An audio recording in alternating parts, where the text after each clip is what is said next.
सच्चिदानंद जब कल्कि अवतार धारण करते हैं और दुष्टों का संहार करते हैं, उस समय से फिर सतयुग प्रारंभ होता है।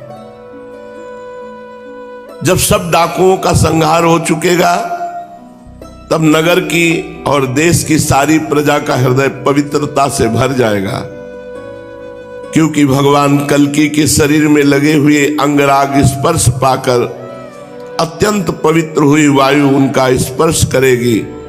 भगवान की श्री विग्रह की दिव्य गंध संपूर्ण प्रजा के हृदय को निष्पाप कर देगी। उनके पवित्र हृदयों में सत्यमूर्ति भगवान वासुदेव विराजमान होंगे और फिर उनकी संतान पहले की भांति हृष्ट पुष्ट और बलवान होने लगेगी। प्रजा के नयन मनोहारी हरि ही धर्म के रक्षक और स्वामी हैं। वे ही भगवान जब कल्कि के रूप में अवतार ग्रहण करेंगे, उसी समय सतयुग का प्रारंभ हो जाएगा और प्रजा की संतान परंपरा स्वयं ही सतोगुण से युक्त हो जाएगी। जिस समय चंद्रमा, सूर्य और बृहस्पति एक ही समय एक ही साथ पुष्य नक्षत्र के प्रथम पल में प्रवेश करते हैं, एक राशि पर आते हैं, उसी समय सतयुग का प्रारंभ होता है। परीक्षित, चंद्रवंश और सूर्यवंश में जितने राजा हो गए हैं या होंगे, उन सब का मैंने संक्षेप में वर्णन कर दिया। तुम्हारे जन्म से लेकर राजा नंद के अभिषेक तक 1115 वर्ष का समय लगेगा। जिस समय आकाश में सप्तऋषियों का उदय होता है, उस समय पहले उनमें से 2 ही तारे दिखाई पड़ते हैं। उनके बीच में दक्षिणोत्तर रेखा पर समभाग में अश्विनी आदि नक्षत्रों में से एक नक्षत्र दिखाई पड़ता है। उस नक्षत्र के साथ सप्तर्षिगण मनुष्यों की गणना से 100 वर्ष तक रहते हैं। वे तुम्हारे जन्म के समय उस समय भी मघा नक्षत्र पर स्थित है। स्वयं सर्वव्यापक सर्वशक्तिमान भगवान ही शुद्ध सत्वमय विग्रह के साथ श्री कृष्ण के रूप में प्रकट हुए थे। वे जिस समय अपनी लीला स्मरण करके परम धाम पधार गए, उसी समय कलयुग ने संसार में प्रवेश किया। उसी के कारण मनुष्यों की मति गति पाप की ओर ढुलक गई। जब लक्ष्मीपति भगवान श्री कृष्ण अपने चरण कमलों से इस पृथ्वी का स्पर्श करते, तब कलयुग की ताकत नहीं थी कि वो यहां प्रवेश करता। जब भगवान अंतर्धान हो गए, तब कलयुग का प्रवेश हुआ। परीक्षित, जिस समय सप्तऋषि मघा नक्षत्र पर विचरण करते रहते हैं, उसी समय कलयुग का प्रारंभ होता है। कलयुग की आयु देवताओं के वर्ष गणना से 1200 वर्षों की और मनुष्यों के गणना के अनुसार 4,32,000 वर्ष की। जिस समय सप्तऋषि मघा से चलकर पूर्वाषाढ़ा नक्षत्र में जा चुके होंगे, उस समय राजा नंद का राज्य रहेगा। तभी से कलयुग की वृद्धि शुरू होगी। पुरातत्ववेत्ता ऐतिहासिक विद्वानों का कहना है कि जिस दिन भगवान श्री कृष्ण ने अपने परम धाम को प्रयाण किया, उसी दिन उसी समय कलयुग का प्रारंभ हो गया। परीक्षित, जब देवताओं की वर्ष गणना के अनुसार 1000 वर्ष बीत चुकेंगे, तब कलयुग के अंतिम दिनों में फिर से कल्कि भगवान की कृपा से मनुष्यों के मन में सात्विकता का संचार होगा। लोग अपने वास्तविक स्वरूप को जान सकेंगे और तभी से सतयुग प्रारंभ भी होगा। परीक्षित, मैंने तो तुमसे केवल मनुवंश का सो भी संक्षेप में वर्णन किया है। जैसे मनुवंश की गणना होती है, वैसे ही प्रत्येक युग में ब्राह्मण, वैश्य और शूद्रों की भी वंश परंपरा समझनी चाहिए। राजन, जिन पुरुषों और महात्माओं का वर्णन मैंने तुमसे किया, अब केवल नाम से ही उनकी पहचान होती है। अब वे नहीं रहे, केवल उनकी कथा रह गई। अब उनकी कीर्ति ही पृथ्वी पर जहां तहां सुनने को मिलती है। भीष्म पितामह के पिता राजा शांतनु के भाई देवापी और इक्ष्वाकुवंशी मरु इस समय कलाप ग्राम में स्थित हैं। वे बहुत बड़े योग बल से युक्त हैं।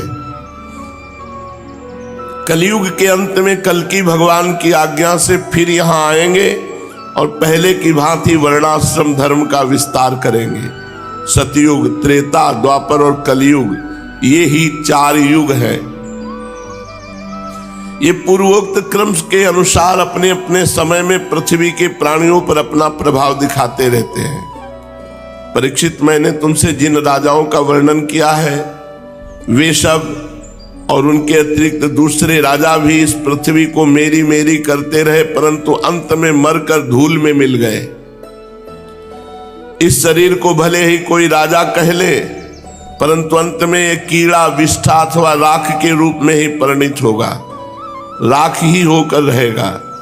इसी शरीर के या इसके संबंधियों के लिए जो भी किसी प्राणी को सताता है वह ना तो अपना स्वार्थ जानता है और ना तो परमार्थ, क्योंकि प्राणियों को सताना तो नरक का द्वार है। वे लोग यही सोचा करते कि मेरे दादा परदादा इस अखंड भूमंडल का शासन करते थे, अब ये मेरे अधीन किस प्रकार रहे और मेरे बाद मेरे बेटे पोते, मेरे वंशज किस प्रकार इसका उपभोग करें। वे मूर्ख इस आग, पानी और मिट्टी के शरीर को अपना आपा मान बैठते हैं और बड़े अभिमान के साथ डींग हाँकते हैं कि ये पृथ्वी मेरी है। अंत में वे शरीर और पृथ्वी दोनों को छोड़कर स्वयं ही अदृश्य हो जाते हैं। प्रिय परीक्षित, जो जो नरपति बड़े उत्साह और बल पौरुष से इस पृथ्वी के उपभोग में लगे रहे, उन सबको काल ने अपने विकराल गाल में धर दबाया। अब केवल इतिहास में उनकी कहानी ही शेष रह गई है। श्री सुखदेव जी कहते, परीक्षित, जब पृथ्वी देखती है कि राजा लोग मुझ पर विजय प्राप्त करने के लिए उतावले हो रहे, तब वो हंसने लगती है और कहती, कितने आश्चर्य की बात है, ये राजा लोग जो स्वयं मौत के खिलौने हैं, ये मुझे जीतना चाहते हैं। राजाओं से ये बात छिपी नहीं कि वे एक ना एक दिन मर जाएंगे, फिर भी व्यर्थ में ही मुझे जीतने की कामना करते हैं, ऐसा पृथ्वी सोचती है। सचमुच इस कामना से अंधे होने के कारण ही वे पानी के बुलबुले के समान क्षणभंगुर शरीर पर विश्वास कर बैठते हैं और धोखा खाते हैं। वे सोचते हैं कि हम पहले मन के सहित अपने 5 इंद्रियों पर विजय प्राप्त करेंगे, अपने भीतरी शत्रुओं को वश में करेंगे, क्योंकि इनके जीते बिना बाहरी शत्रुओं को जीतना कठिन है। उसके बाद अपने शत्रु के मंत्रियों, आमात्यों, नागरिकों, नेताओं और समस्त सेना को भी वश में कर लेंगे। जो भी हमारे विजय मार्ग में कांटे बोएगा उसे हम अवश्य जीत लेंगे। इस प्रकार धीरे धीरे क्रम से सारी पृथ्वी हमारे अधीन हो जाएगी, फिर तो समुद्र ही हमारे राज्य की खाई का काम करेगा। इस प्रकार वे राजा लोग अपने मन में अनेकों आशाएं बांध लेते हैं और उन्हें बिल्कुल नहीं सूझती कि उनके सिर पर काल सवार है। यहीं तक नहीं, जब एक द्वीप उनके वश में हो जाता है तब वे दूसरे द्वीप पर विजय करने के लिए बड़ी शक्ति और उत्साह के साथ समुद्र यात्रा करते हैं। अपने मन को, इंद्रियों को वश में करके लोग मुक्ति प्राप्त करते हैं, परंतु ये लोग उनको वश में करके थोड़ा सा भूभाग ही प्राप्त करते हैं। इतने परिश्रम और आत्म संयम का ये कितना तुच्छ फल है। पृथ्वी कहती है कि बड़े बड़े मनु और उनके वीर पुत्र मुझे ज्यों का त्यों छोड़कर जहां से आए थे वहीं खाली हाथ लौट गए, मुझे अपने साथ न ले जा सके। अब ये मूर्ख राजा मुझे युद्ध में जीत कर वश में करना चाहते हैं।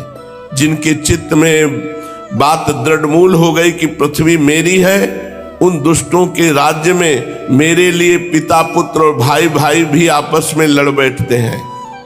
वे परस्पर इस प्रकार कहते हैं, ओ मूढ़, ये सारी पृथ्वी मेरी ही है, तेरी नहीं।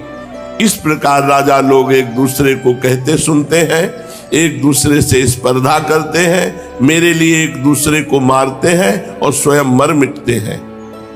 पृथु, पुररवा, गाधी, नहुस, भरत, शास्त्राबाहु अर्जुन, मानधाता, सगर, भगवान राम, खडवांग, धुंधुमार, रघु, तृणबिंदु, ययाति, शर्याति, शंतनु, गय, भगीरथ, कुवलयासु, ककुत्स, नल, नृग, हिरण्यकश्यप, वृत्तासुर, लोकद्रोही रावण, नमुच, शंबर, भौमासुर, हिरणाक्ष, तारकासुर, बहुत से दैत्य एवं शक्तिशाली नरपति हो गए। ये सब लोग सब कुछ समझते थे कि हम सब सूर हैं। सभी ने दिग्विजय में दूसरों को हरा दिया, दूसरे इन्हें नहीं जीत पाए, परंतु सब के सब चले गए, कोई टीका नहीं। राजन, उन्होंने अपने पूरे अंतःकरण से मुझसे ममता की और समझा कि पृथ्वी मेरी है, परंतु विकराल काल ने उनकी लालसा पूरी ना होने दी।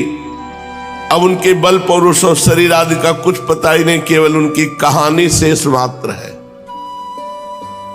परीक्षित, संसार में बड़े बड़े प्रतापी और महान पुरुष हुए हैं, वे लोकों में अपने यश का विस्तार करके यहां से चल बसे। तुम्हें मैंने ज्ञान और वैराग्य उपदेश करने के लिए इनकी कथा सुनाई है। मैंने जो कुछ अभी तक वर्णन किया सब वाणी का विलास है। इसी पे हमें बहुत धक्का लगा था जब हम 16-17 वर्ष के थे। ऐसा कैसे? भगवान का चरित्र, महापुरुषों का चरित्र अब समझ में आ रहा है। ये सब वाणी का विलास मात्र है, परमार्थक सत्य कुछ भी नहीं है। जितना सुनाया ये सब वाणी का विलास मात्र है, परमार्थिक सत्य कुछ नहीं है। इस पे काफी देर हम परेशान हुए थे। बस भगवान श्री कृष्ण का गुणानुवाद समस्त मंगलों का नाश करने वाला है। बड़े बड़े महात्मा उसी का गान करते रहते हैं। जो भगवान श्री कृष्ण के चरणों में अनन्य प्रेममयी भक्ति की लालसा रखता हो, उसे नित्य निरंतर भगवान के दिव्य गुणानुवाद का ही श्रवण करते रहना चाहिए। राजा परीक्षित ने पूछा, भगवान मुझे तो कलयुग में राशि राशि दोष ही दिखाई दे रहे हैं। उस समय लोग किस उपाय से उन दोषों का नाश करेंगे? इसके अतिरिक्त युगों का स्वरूप, उनके धर्म, कल्प की स्थिति और प्रलय काल के मान एवं सर्वव्यापक सर्वशक्तिमान भगवान के काल रूप का भी यथावत वर्णन कीजिए। श्री सुखदेव जी कहते, परीक्षित, सतयुग में धर्म के 4 चरण होते हैं। वे चरण हैं सत्य, दया, तप और दान। उस समय लोग पूरी निष्ठा के साथ अपने अपने धर्म का पालन करते हैं। धर्म स्वयं भगवान का स्वरूप है। सतयुग के लोग बड़े संतोषी और दयालु होते हैं। वे सबसे मित्रता का व्यवहार करते और शांत रहते हैं। इंद्रियां और मन उनके वश में रहते हैं। सुख और दुख आदि द्वंद्वों को समान भाव से सहन करते हैं। अधिकांश लोग तो समदर्शी और आत्माराम होते हैं। बाकी लोग स्वरूप स्थिति के लिए अभ्यास में तत्पर रहते हैं। परीक्षित, धर्म के समान अधर्म के भी 4 चरण हैं। झूठ, असत्य, हिंसा, असंतोष, कलह। झूठ, हिंसा, असंतोष, कलह, ये अधर्म के 4 चरण हैं। त्रेता युग में इनके प्रभाव से धीरे धीरे धर्म के सत्य आदि चरणों का चतुर्थांश क्षीण हो जाता है। राजन, उस समय वर्णों में ब्राह्मणों की प्रधानता अक्षुण्ण रहती है। त्रेता युग में लोगों में अत्यंत हिंसा और लंपटता का अभाव रहता है। सभी लोग कर्म कांड और तपस्या में निष्ठा रखते हैं। अर्थ, धर्म एवं काम रूप त्रिवर्ग का सेवन करते हैं। अधिकांश लोग कर्म प्रतिपादक, वेदों के पारदर्शी विद्वान होते हैं। द्वापर में हिंसा, असंतोष, झूठ और द्वेष, अधर्म के इन चरणों की वृद्धि होती है। इनके कारण धर्म के 4 चरण, तपस्या, सत्य, दया और दान, ये आधे आधे क्षीण हो जाते हैं। उस समय के लोग बड़े यशस्वी, कर्मकांडी, वेदों के अध्ययन अध्यापन में बड़े तत्पर होते हैं। लोगों के कुटुंब बड़े बड़े होते हैं। प्रायः लोग धनाढ्य और सुखी होते हैं। द्वापर में उस समय वर्णों में क्षत्रिय और ब्राह्मण 2 वर्णों की प्रधानता रहती है। कलयुग जब आएगा, पूर्ण रूप से। तो अधर्म के चारों चरण पुष्ट रहेंगे, असत्य, हिंसा, असंतोष, कलह, और धर्म चारों चरण क्षीण हो जाता है। जो धर्म के 4 चरण हैं वो क्षीण हो जाते हैं। सत्य, तपस्या, जो धर्म के स्वरूप है, दान, ये सब क्षीण हो जाते हैं।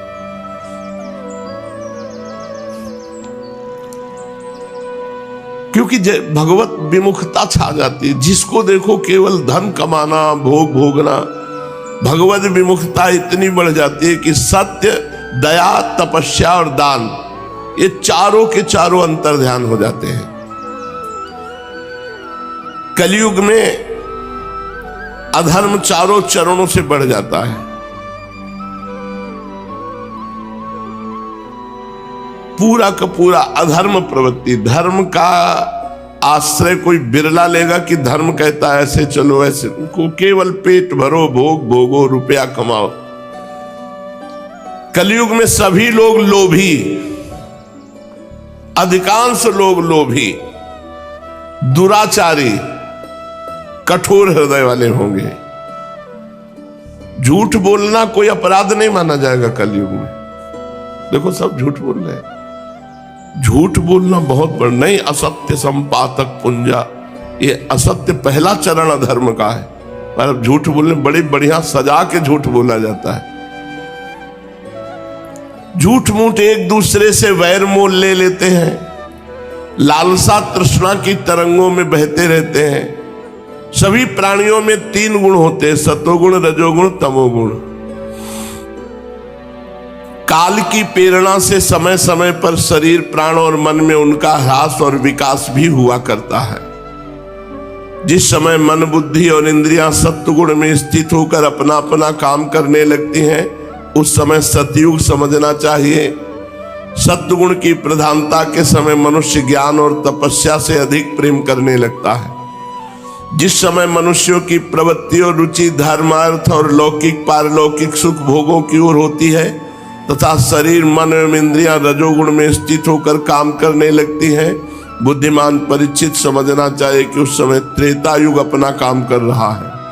जिस समय लोभ, असंतोष, अभिमान, दंभ और मत्सर आदि दोषों का बोलबाला हो और मनुष्य बड़े उत्साह रुचि के साथ सकाम कर्मों में लगना चाहे, उस समय द्वापर युग समझना चाहिए।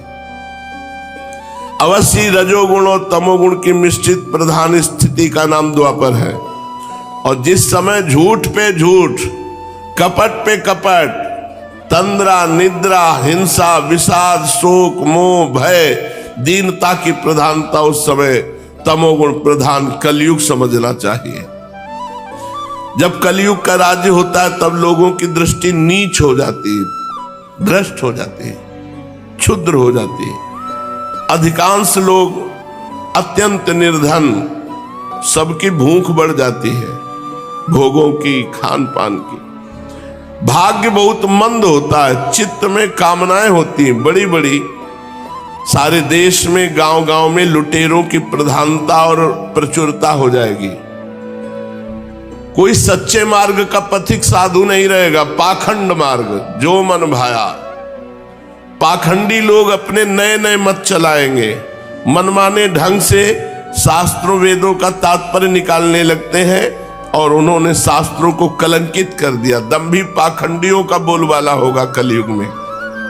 रसेंद्री और जनेंद्री को तृप्त करने में ही लगे रहेंगे।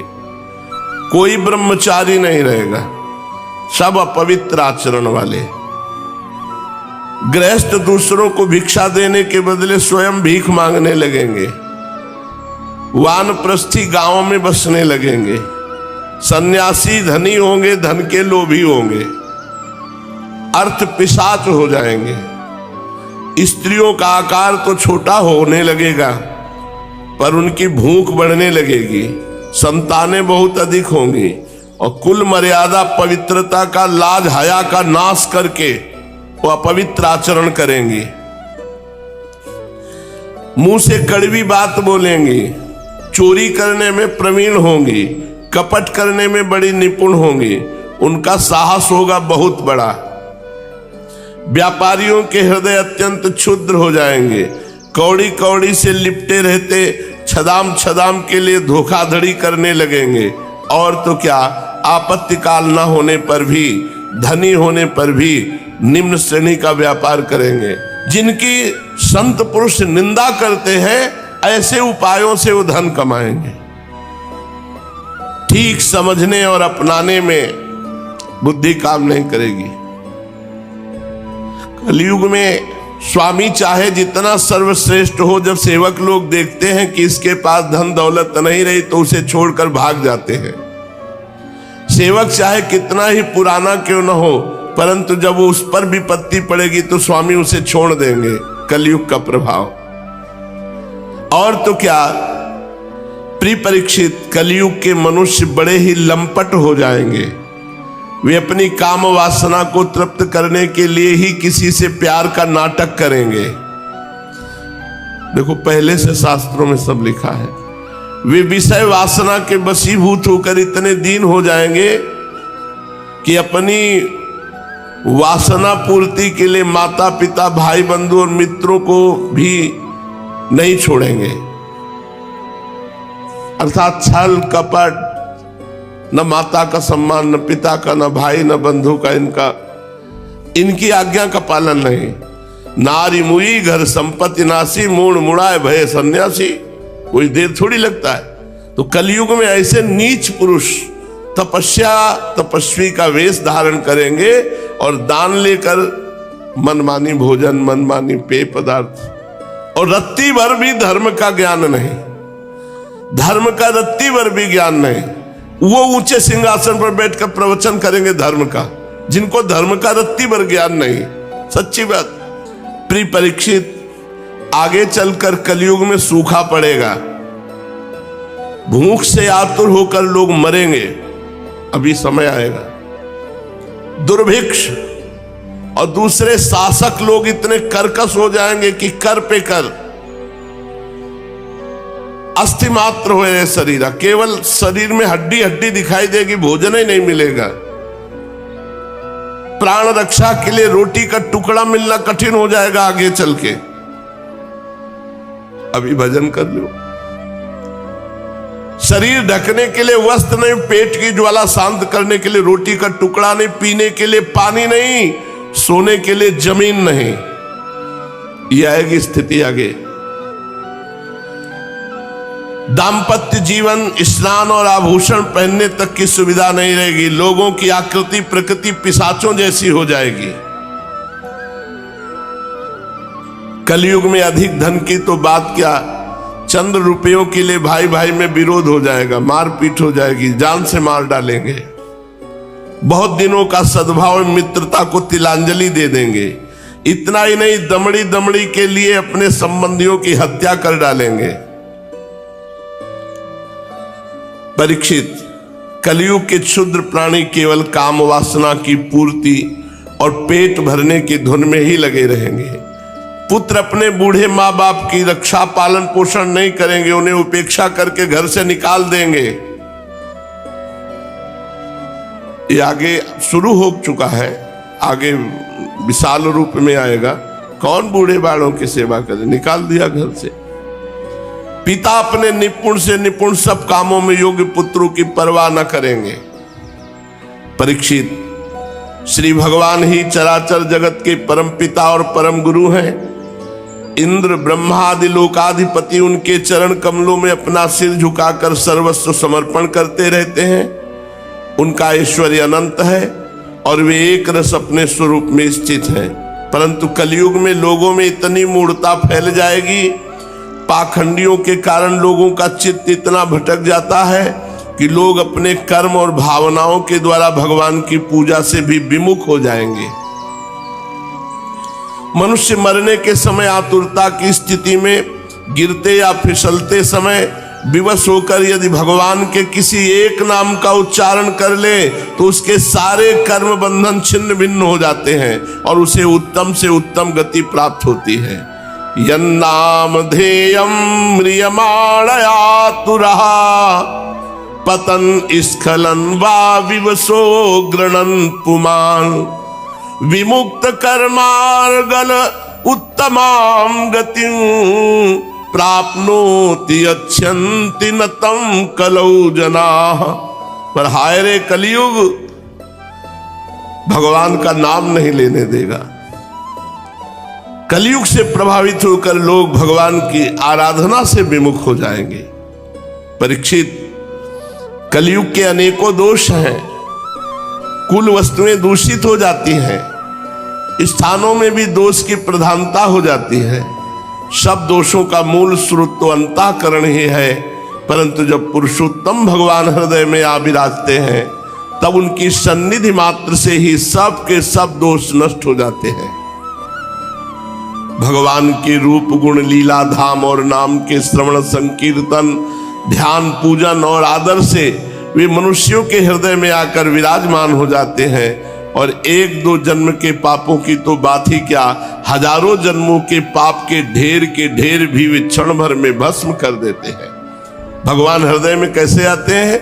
भगवान के रूप गुण लीला धाम का गायन, नाम संकीर्तन, ध्यान, पूजन, आदर। जैसे सोने के साथ संयुक्त होकर अग्नि उसके धातु संबंधी मलिनता आदि दोषों को नष्ट कर देती है, वैसे ही साधकों के हृदय में स्थित होकर भगवान श्री हरि उनके अशुभ संस्कारों को सदा के लिए मिटा देते हैं। परीक्षित, विद्या, तपस्या, प्राणायाम, समस्त प्राणियों के प्रति मित्र भाव, तीर्थ स्नान, व्रत, दान और जप, किसी भी साधना से मनुष्य के अंतःकरण की वैसी वास्तविक शुद्धि नहीं होती जैसी शुद्धि भगवान पुरुषोत्तम के हृदय में विराजमान हो जाने पर होती है।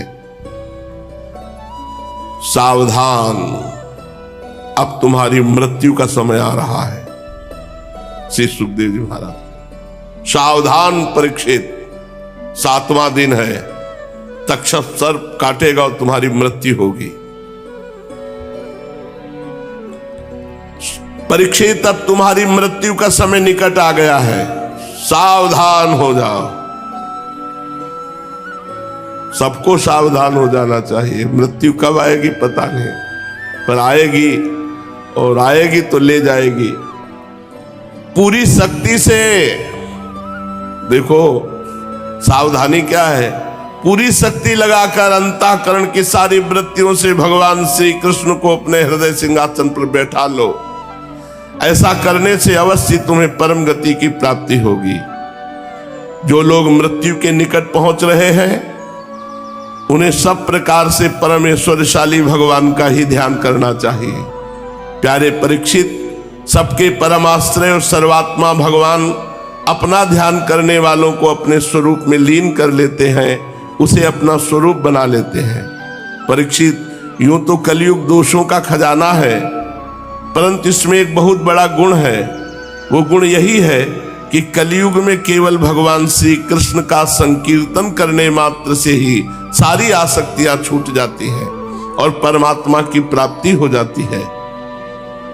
सतयुग में भगवान का ध्यान करने से, त्रेता में बड़े बड़े यज्ञों के द्वारा उनकी आराधना करने से, द्वापर में विधि पूर्वक उनकी पूजा करने से जो फल मिलता है वो कलयुग में केवल भगवान नाम जपने से, भगवान नाम कीर्तन करने से प्राप्त हो जाता है। श्री सुखदेव जी कहते, परीक्षित, तीसरे स्कंद में परमाणु से लेकर दुपरार्ध पर्यंत काल का स्वरूप और एक एक युग कितने कितने वर्षों का होता है ये मैं तुम्हें बता चुका हूं। अब तुम कल्प की स्थिति और उसके प्रलय का वर्णन भी सुनो। 1000 चतुर्युगी का ब्रह्मा जी का एक दिन होता है। 1000 बार जब चतुर्युग व्यतीत होगा, सतयुग, त्रेता, द्वापर, कलयुग, ये एक चतुर्युगी, ऐसे 1000 बार जब व्यतीत होगा तो ब्रह्मा जी का एक दिन होता है। ब्रह्मा के इस दिन को ही कल्प भी कहते हैं। एक कल्प में 14 मनु होते हैं। कल्प के अंत में उतने ही समय तक प्रलय भी रहता है। प्रलय को ब्रह्मा की रात कहते हैं। 1000 चतुर्युगी ब्रह्मा का दिन और 1000 चतुर्युगी ब्रह्मा की रात। जब समय ब्रह्मा जी की रात आती है उस समय तीनों लोक लीन हो जाते हैं, उनका प्रलय हो जाता है। इसका नाम नैमित्तिक प्रलय है। इस प्रलय के अवसर पर सारे विश्व को अपने अंदर समेटकर ब्रह्मा जी, शेष साई भगवान नारायण ये शयन कर जाते हैं। इस प्रकार रात के बाद फिर दिन और दिन के बाद रात होते होते जब ब्रह्मा जी की अपने मान से 100 वर्ष की और मनुष्यों की दृष्टि में 2 परार्ध की आयु समाप्त हो जाती है, तब महातत्व, अहंकार और पंच तन्मात्रा ये 7 प्रकृतियां अपने मूल प्रकृति में लीन हो जाती है। राजन, इसी का नाम प्राकृतिक प्रलय है। नैमित्तिक प्रलय और प्राकृतिक प्रलय। इस प्रलय में प्रलय का कारण उपस्थित होने पर पंचभूतों के मिश्रण से बना हुआ ब्रह्मांड अपना स्थूल रूप छोड़कर कारण रूप में स्थित हो जाता है, घुल मिल जाता है। परीक्षित, प्रलय का समय आने पर 100 वर्ष तक मेघ पृथ्वी में वर्षा नहीं करते। 100 वर्ष तक बूंद पानी नहीं गिरेगा। जब प्रलय आएगा किसी को दाना अन्न नहीं मिलता खाने को, भूखों मर जाते हैं लोग, प्यास से मर जाते हैं। इतनी प्रजा भूख से पागल हो जाती है कि वो एक दूसरे के शरीरों को खाने लगती है। भूख प्यास से इतना पागल हो जाते हैं लोग कि जो मिलता है, मनुष्य, लड़का, बच्चा, सब खाना शुरू कर देते हैं। देख लो, भजन कर लो, नहीं ऐसे समय में फंसेगे तो सब तुम्हें मूली की तरह खा जाएंगे। भजन कर लो, अभी आगे आने वाला है सब समय। काल के उपद्रव से पीड़ित होकर धीरे धीरे प्रजा मरने लगती है, क्षीण हो जाती है।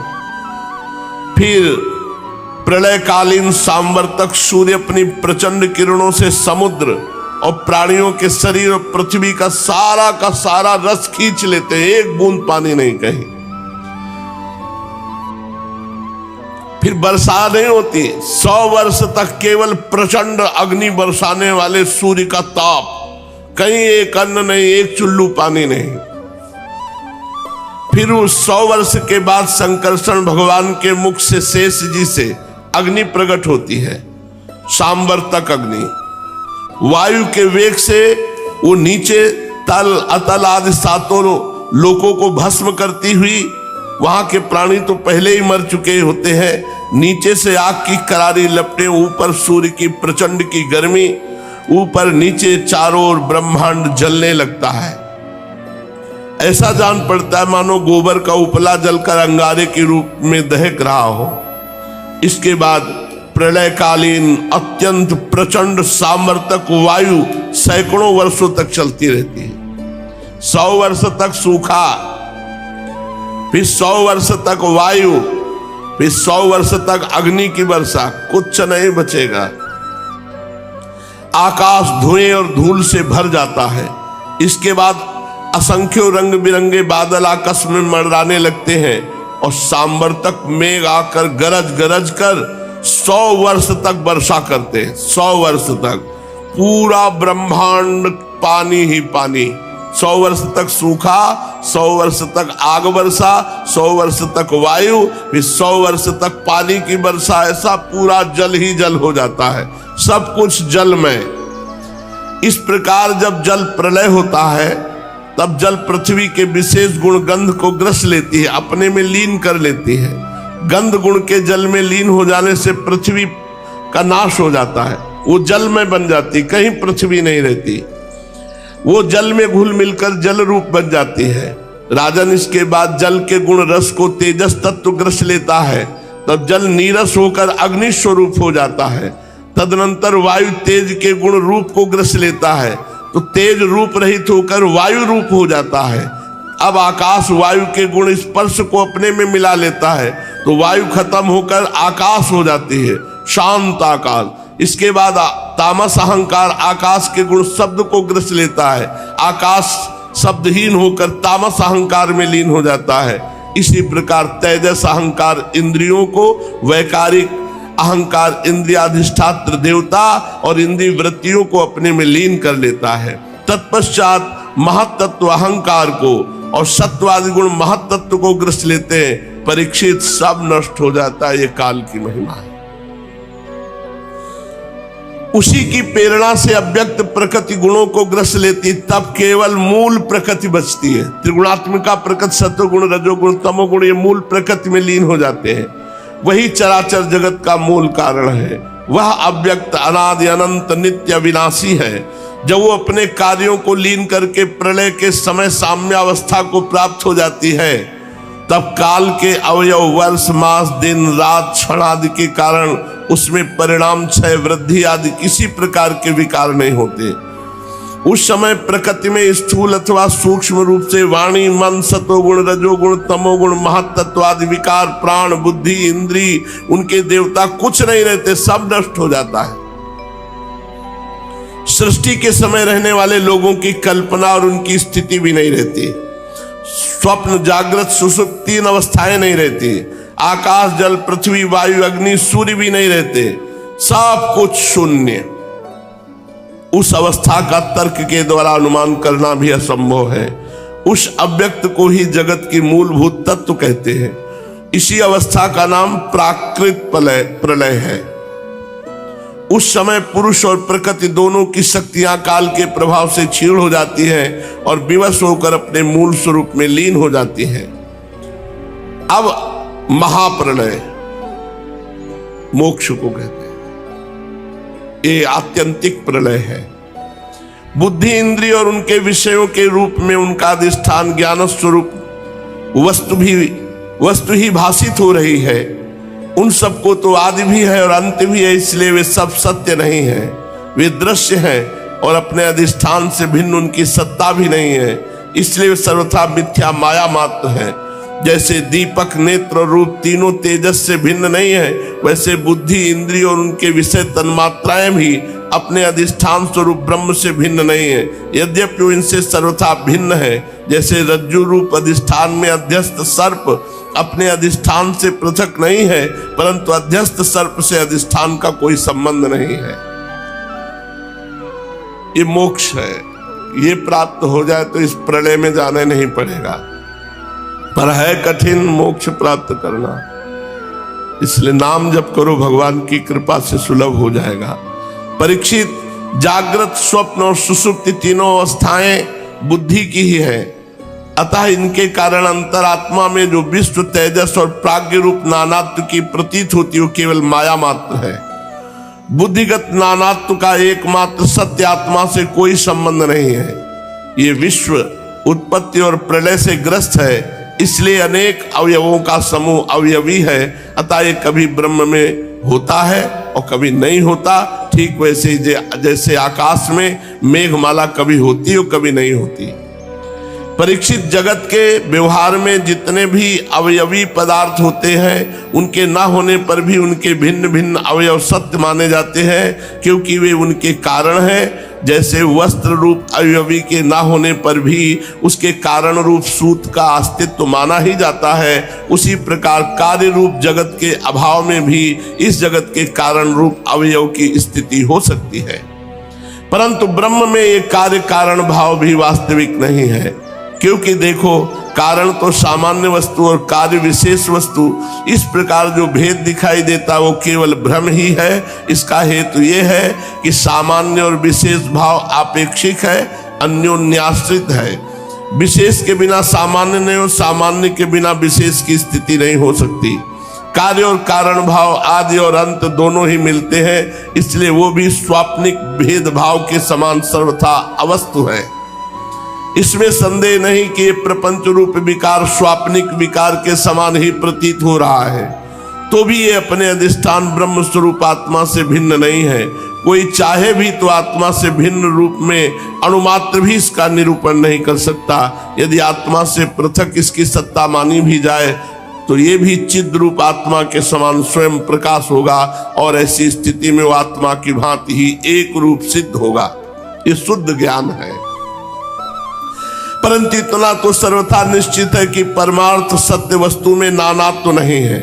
यदि कोई अज्ञानी परमार्थ सत्य वस्तु में नानात्व स्वीकार करता है तो उसका वो मानना वैसा ही है जैसे महाकाश और घटाकाश, आकाश स्थित सूर्य और जल में प्रतिबिंबित सूर्य का तथा बाह्य वायु और अंतर वायु का भेद मानना। जैसे व्यवहार में मनुष्य एक ही सोने को अनेकों रूपों में गढ़ा कर तैयार कर लेते हैं और कंगन, कुंडल, कड़ा आदि के अनेक रूप उसमें होते हैं, इसी प्रकार व्यवहार में निपुण विद्वान लौकिक और वैदिक वाणी के द्वारा इंद्रियातीत आत्मस्वरूप भगवान का भी अनेकों रूपों में वर्णन करते हैं। देखो ना, बादल सूर्य से उत्पन्न होता है, सूर्य से ही प्रकाशित, फिर भी वो सूर्य के ही अंश नेत्रों के लिए सूर्य का दर्शन होने में बाधक बन बैठता है। इसी प्रकार अहंकार भी ब्रह्म से ही उत्पन्न होता है, ब्रह्म से ही प्रकाशित होता है और ब्रह्म के अंश जीव के लिए ब्रह्म स्वरूप के साक्षात्कार में बाधक बन बैठता है। जब सूर्य से प्रकट होने वाले बादल तितर बितर हो जाते हैं, तब नेत्र अपने स्वरूप सूर्य का दर्शन करने में समर्थ होते हैं। ठीक वैसे ही जब जीव के हृदय में जिज्ञासा जगती है, तब आत्मा की उपाधि अहंकार नष्ट हो जाता है और उसे अपने स्वरूप का साक्षात्कार हो जाता है। प्रिय परीक्षित, जब जीव विवेक खड्ग से माया में अहंकार का बंधन काट देता है, तब वो अपने एक रसात्मक स्वरूप के साक्षात्कार में स्थित हो जाता है। आत्मा की माया मुक्त वास्तविक स्थिति ही आत्यंतिक प्रलय कही गई है। हे शत्रुदमन, तत्वदर्शी लोग कहते हैं कि ब्रह्मा से लेकर तिनके तक जितने प्राणी या पदार्थ हैं, सभी हर समय पैदा होते हैं और मरते हैं, अर्थात नित्य रूप से उत्पत्ति और प्रलय होता ही रहता है। संसार के परिणामी पदार्थ नदी प्रवाह और दीप शिखा आदि क्षण क्षण बदलते रहते हैं। उनकी बदलती हुई अवस्थाओं को देखकर निश्चय होता है कि देह आदि भी काल रूप सोते के वेग में बहते बदलते जा रहे हैं, इसलिए क्षण क्षण में उनकी उत्पत्ति और प्रलय हो रही है। जैसे आकाश में तारे हर समय चलते ही रहते हैं, परंतु उनकी गति स्पष्ट रूप से नहीं दिखाई पड़ती, वैसे ही भगवान के स्वरूप भूत अनादि अनंत काल के कारण प्राणियों के प्रतिक्षण होने वाली उत्पत्ति और प्रलय का भी पता नहीं चलता। परीक्षित, मैंने तुम्हें 4 प्रकार के प्रलय का वर्णन किया। उनके नाम है नित्य प्रलय, नैमित्तिक प्रलय, प्राकृतिक प्रलय और आत्यंतिक प्रलय। वास्तव में काल की सूक्ष्म गति ऐसी ही है। हे कुरुश्रेष्ठ, विश्व विधाता भगवान नारायण ही समस्त प्राणियों और शक्तियों के आश्रय हैं। जो कुछ मैंने संक्षेप में कहा वो सब उन्हीं भगवान की लीला कथा है। भगवान की लीलाओं का पूर्ण वर्णन तो स्वयं ब्रह्मा जी भी नहीं कर सकते। जो लोग अत्यंत दुष्टर संसार सागर से पार जाना चाहते हैं, अथवा जो लोग अनेकों प्रकार के दुख दावानल से दग्ध हो रहे हैं, उनके लिए पुरुषोत्तम भगवान की लीला कथा रूप रस के सेवन के अतिरिक्त और कोई साधना नहीं, कोई नौका नहीं है। ये केवल लीला रसायन का सेवन करके ही अपना मनोरथ सिद्ध कर सकते हैं। जो कुछ मैंने तुम्हें सुनाया है, यही श्रीमद् भागवत पुराण है। इसे सनातन ऋषि नर नारायण ने पहले देवर्षि नारद को सुनाया। देवर्षि नारद जी ने महर्षि कृष्ण द्वैपायन व्यास देव जी को, और महाराज उन्हीं बद्री वन विहारी भगवान श्री कृष्ण द्वैपायन ने प्रसन्न होकर मुझे इस वेद तुल्य श्रीमद् भागवत संहिता का उपदेश किया। कुरुश्रेष्ठ, आगे चलकर जब शौनक आदि ऋषि नैमिषारण्य क्षेत्र में बहुत बड़ा सत्र करेंगे, तब उनके प्रश्न करने पर पौराणिक वक्ता श्री सूत जी उन लोगों को इस संहिता का वर्णन सुनाएंगे। अब अंतिम उपदेश कर रहे हैं श्री सुखदेव जी। यहीं से परमहंस जी अपने स्वच्छंद गति से विचरण करके चल देते हैं। परीक्षित को सर्प काटता है और वो पधार जाते हैं। ये अंतिम उपदेश होगा सुशेष चर्चा के। श्री राधा वल्लभ लाल की।